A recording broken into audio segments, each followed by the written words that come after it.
What's up, guys? So I'm gonna make this real quick. Chocolatito Sarungvazai. Sarungvazai, as limited of a boxer as he is, outclassed Chocolatito tonight, landing more punches. Chocolatito tried his best coming forward, being aggressive and throwing combinations, which worked in some rounds here and there. He missed a lot of punches, but Sarungvazai pulled off the victory. Um, Chocolatito lost all his belts. And I think his second defense of the titles he won from Quadras, who did not look spectacular in his fight either, I must say. Um, there seems to be, for right now, Rigondeaux seems to be the best fighter in those lower divisions right now. I heard there were talks about Chocolatito going up to fight Rigondeaux. Rigondeaux would slaughter this dude. I mean, literally slice him up like a Thanksgiving Day turkey and serve his ass with stuffing. Seriously, and cranberry sauce, and macaroni and cheese, and cornbread, and collard greens. Slice him up, decapitate him, put an apple in his mouth, stick a fork in him. But anyway, hype job, Chocolatito hype job. I never looked at him as a number one pound for pound fighter, especially not in the world, because you won four titles in four weight classes with guys that literally weigh like 100 pounds soaking wet. Like seriously, you could fall in the air and blow one of these dudes 100 yards down the street. But competition isn't really that thick in those lighter divisions. So in any event, not trying to take anything away from Chocolatito because what he does well.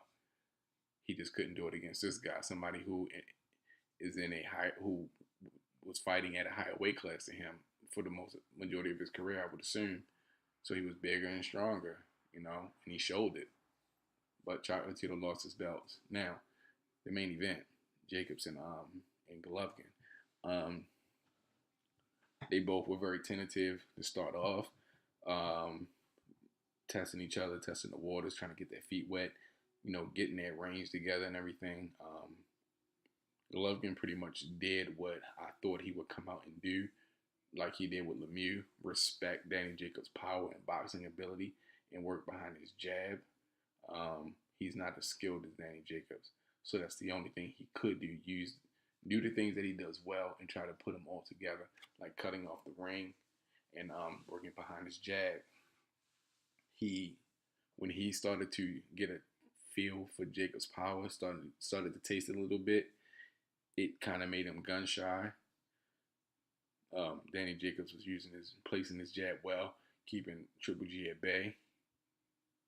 Triple G did land some pretty good shots, some really good shots, and he showed that he is a top level fighter, even dropping Jacobs in the fourth round. Even though I don't think Jacobs was hurt, and some people don't even believe it was a legitimate knockdown. However, the ref called it as such, and it got scored as such. But with that being said, even if it was a knockdown, Danny Jacobs wasn't hurt. Danny Jacobs doesn't have a glass chin, and I've told you guys that in my other videos. Danny Jacobs does not have a glass chin. Getting caught at the right time with the right punch is something that can happen to anybody at any time if you're careless. What is one of the premises in boxing? It's usually the punches you don't see that hurt you. Danny Jacobs was coming forward with his right hand like he was taking a southpaw position against Pirro when he got caught with a right-handed drop. Kind of looked like he did something similar in the Triple G fight, except his back wasn't square against the ropes. And it took Triple G 2 punches to actually do what it looked like he did, which is knock him down. But Danny Jacobs wasn't hurt. He didn't lose any nerve. He actually became more aggressive in the fight, taking it to Triple G, beating him to the punch, throwing more punches, landing more punches. And that was obvious that that's what was happening. Triple G's punch output was really low, really low. His punches landed was really low. He missed a lot of punches. But anyway, I think Danny Jacobs got robbed. I think that the politics of boxing got in the way of an honest decision in this fight. But we'll see what happens with the legacy of Triple G in future fights. If Canelo does get past Chavez Jr., we'll see what happens. But I think Danny Jacobs is the guy to beat. I don't see Canelo beating Danny Jacobs. I don't see Triple G beating Danny Jacobs in a rematch. I don't see Billy Joe Saunders beating Danny Jacobs. I don't see Chris Eubank Jr. beating Danny Jacobs. I just don't see it. With his power and his boxing ability, I don't see most of those guys beating Triple G. Say maybe Canelo beating Triple G, but those other guys, I don't see them beating Triple G. Not at all. Not with the way their skill sets will match up. I don't see it in Gennady Golovkin's power.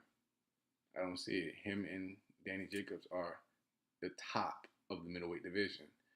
Jermell Charlo is now in the mix, so we have to see him at middleweight before we can put him up there. But he's there, so we'll see. But my opinion, Danny Jacobs won his fight. He was robbed. He didn't lose anything. He lost nothing in this fight. I don't think Triple G lost anything, but I think his blueprint has been pretty much mapped out pretty decisively at this point. The blueprint on how to beat him. Of course, you have to be tough enough to take his power. He's not getting beat by just anybody. He's not getting beat by just anybody. But the talk of him going up to 168 and possibly 175 now, those talks have to be put on the shelf. Because Danny Jacobs fights in the same division as Triple G. And a bigger, just as strong or stronger guy was able to pretty much all but nullify Triple G in this fight. He's not beating the top guys at 168. He's not beating anybody at 175. Say maybe a Chad Dawson maybe. And I like Chad Dawson, but he's a shell of his former self. But anyway, that's all I have for right now for that fight. Danny Jacobs won. In my opinion, he got robbed. But I'm not going to be mad at Triple G because I like the guy. He's a good kid. I like him. He's humble. He's respectful. So, I can't throw a lot of shade at Triple G. But he lost his fight. And, yeah, he was outclassed in my opinion. I'm out.